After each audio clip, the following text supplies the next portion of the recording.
Not yet. Suba, you have got 5 minutes remaining. 5 only, that's okay.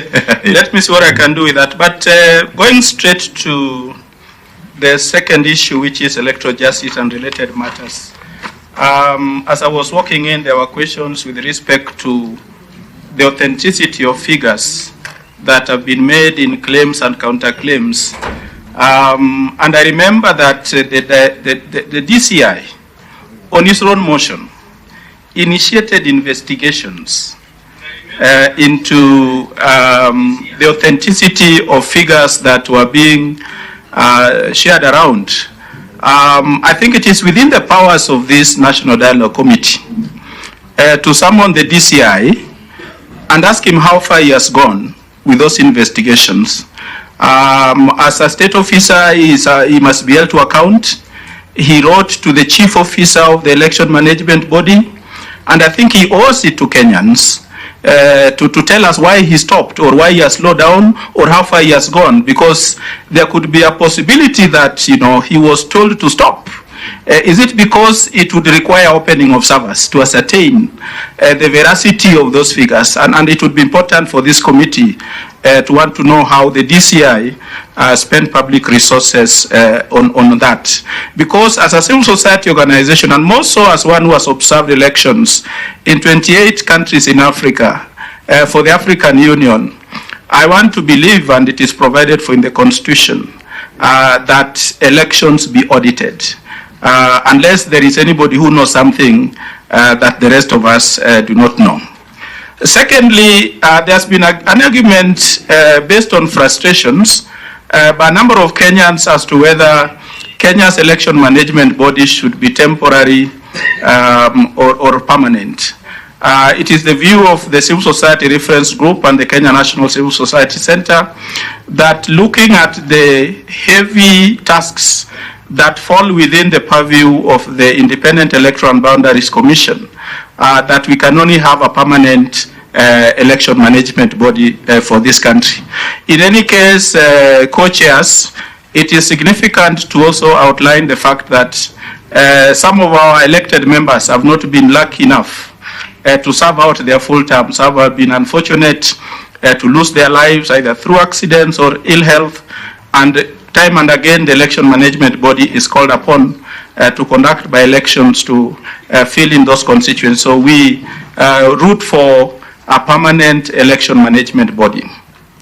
Secondly, with respect to the election management body and restructuring, we think that the current manner in which the incumbent president, the overbearing role that the president plays in the appointment of the different bodies that are responsible for the appointment of the panel, gives the incumbent an overbearing role and influence in the constitution of the commission.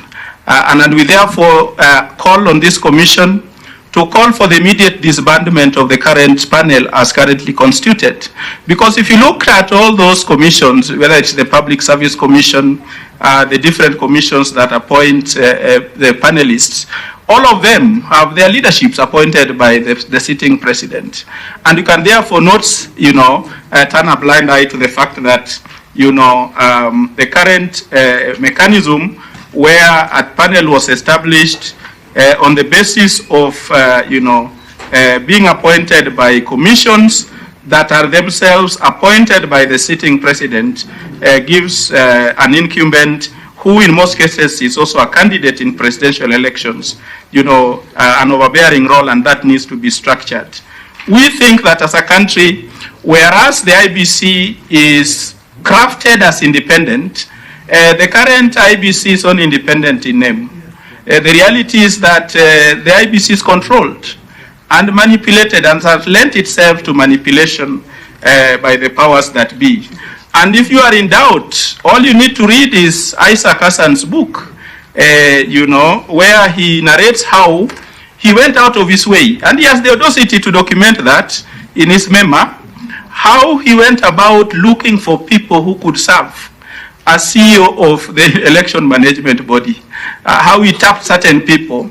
Yet, publicly he advertised the position, Many Kenyans applied thinking that, IBC is an equal and opportunity employer. Yet, in Isaac's own book, he documents how, So, but I think your time is really running out. So go to the issue. Yeah, so I'm saying that whereas the intention of those of us, and Honorable Marina, you remember how we co-chaired the Technical Committee on Citizenship and the Bill of Rights here at the Bomas of Kenya in 2003 and 2004.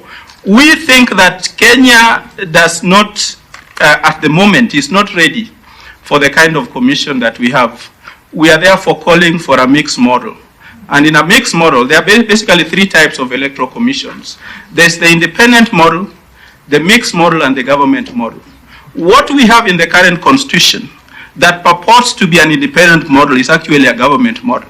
And I've already illustrated how the current law that the president assented to earlier in this year gives the incumbent sweeping powers to influence who becomes the commissioner.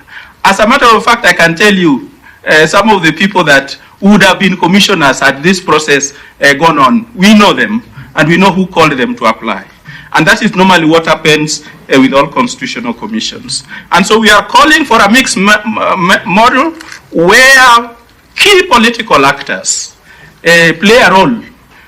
Pundits of the 2022 elections have sought to advance the view that the last elections were the fairest, the freest, and most credible. I can tell you without fear of contradiction that having been an election observer in 28 African countries, the 2002, in my view, remains in Kenya's memory as the most free and fair elections.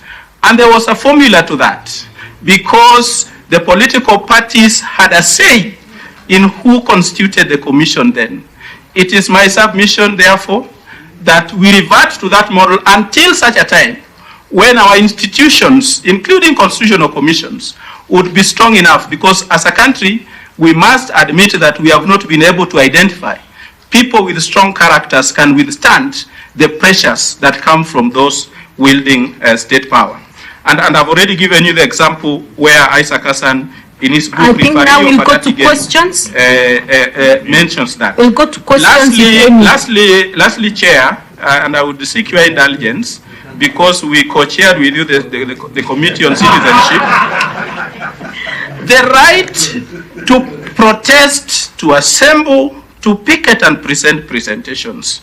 We are in all this as a result of protests.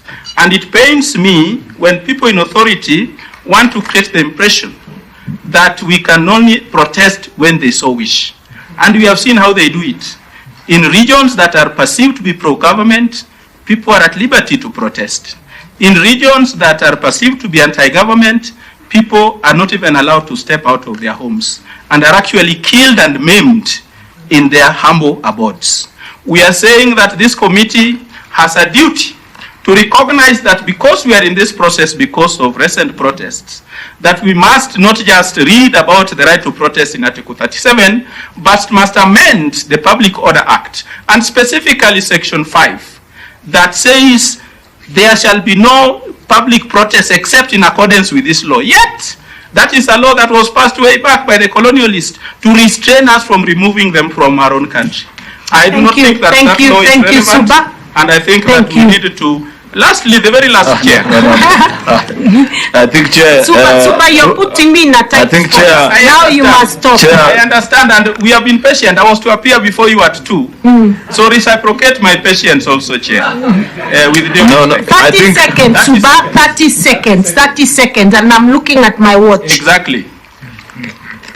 I would have failed in my responsibility and appearance here if I did not raise the attention of the committee to a law that was passed by the 12th Parliament and assented to by the late Mwai Kibaki, the 4th President of this Republic, the 3rd.